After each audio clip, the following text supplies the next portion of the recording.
The Idaho-Maryland Mining Corporation is in the process of permitting the reopening of the historic Idaho-Maryland mine located in Grass Valley, California. In its golden past, the Idaho-Maryland mine was the second largest underground gold mine in California, producing about 2.4 million ounces of gold from 1861 until 1956. The Grass Valley Gold District has reportedly produced over 17 million ounces of gold from 1850 until the mid-1950s and is considered to be one of the richest gold districts in North America.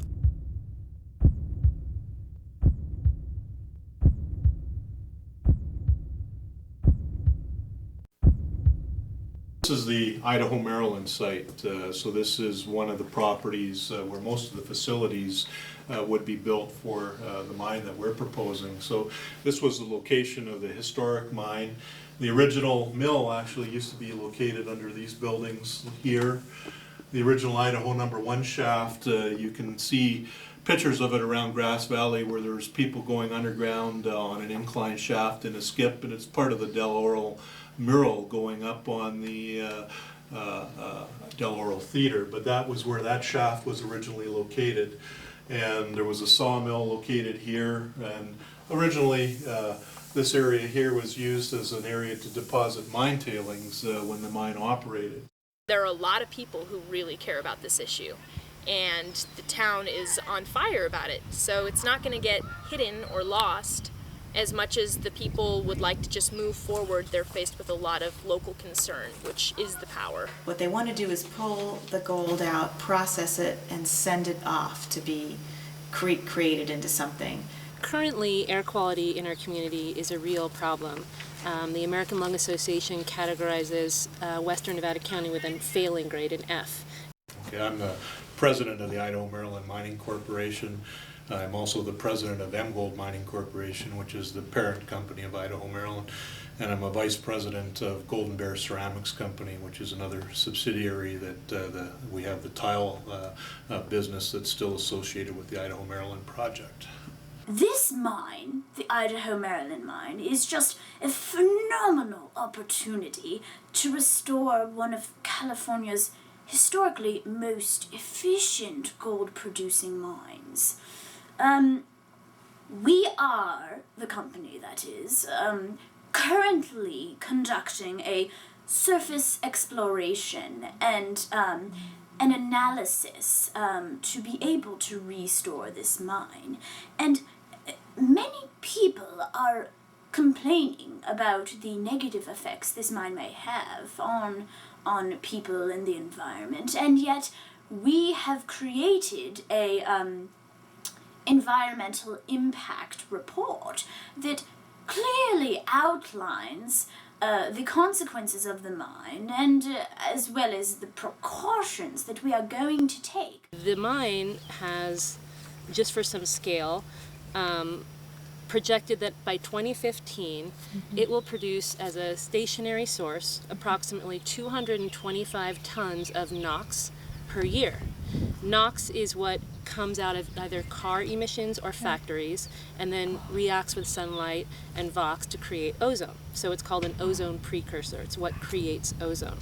Just for scale, 225 tons per year by 2015.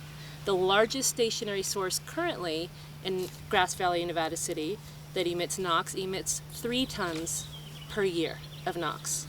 And the largest source of emitting NOx in the whole region is in Sacramento, big urban area, and that emits 68 tons of NOx per year. So we're talking about a very, very significant impact on our air quality, which is not just an abstract issue. It translates directly to health issues.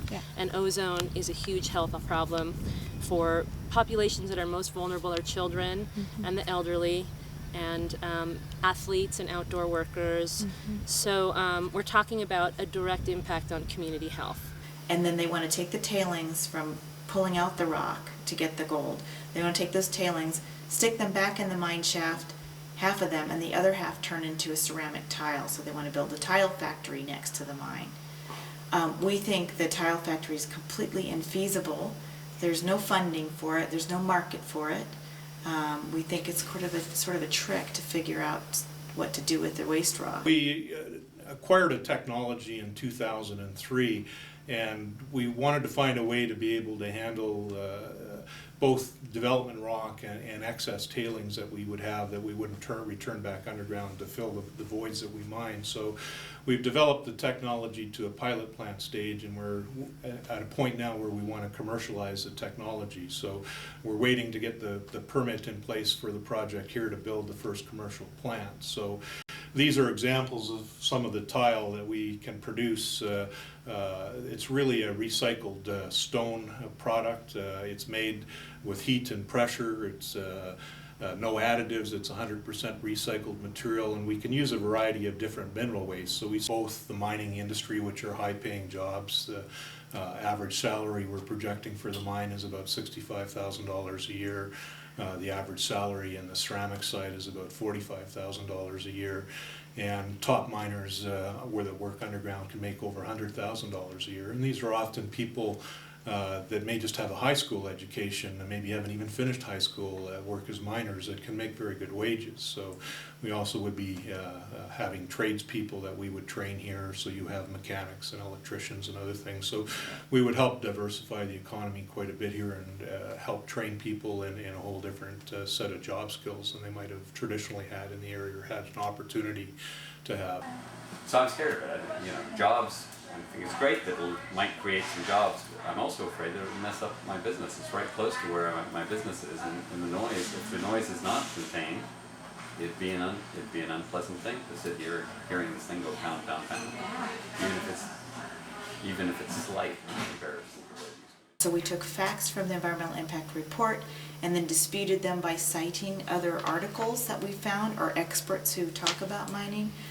We've done our own analysis on the numbers, so when IMM says they're going to create 400 jobs, we went back and did all the math and figured out it's not 400 jobs, and if the ceramics tile factory doesn't open, which is not that likely, they have not been very straightforward about that, that's 200 jobs gone.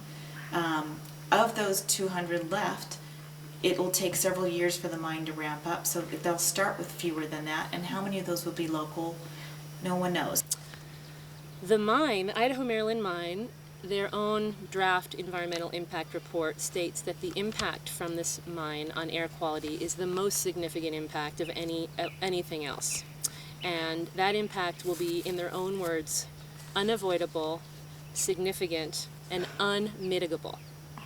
So, not maybe, definitely, this mine will have a significant negative impact on our already very poor air quality. Every time I take my 5-year-old to the park in downtown Grass Valley at Memorial Park, we have to cross over a bridge that has water in a creek flowing under it that's fenced off with signs that say, "Do not touch this water." And the reason that waterway is shut off is because it was poisoned by past mining for gold in Grass Valley. Oh my God. So I'm reminded as a mom every time I cross that bridge about the impact that this has on the future of our community and on, my kids' health. Every single day is impacted by the ozone issue. And parents are a very activated community here because they're concerned about their kids, and they understand that that's a vulnerable population. We still have to go through the EIR process, which will take most of this year probably to go through. And then once we get through that, there are still final permits for the project. So you have to get a discharge permit, reclamation plan approvals. There's a whole series of probably 20 or 30 other permits that will have to be obtained. So it's a very highly regulated industry. So that may take another year after the EIR is done to get all those permits in place before we start site work. And we're probably still 3 or 4 years away from producing gold on site. So.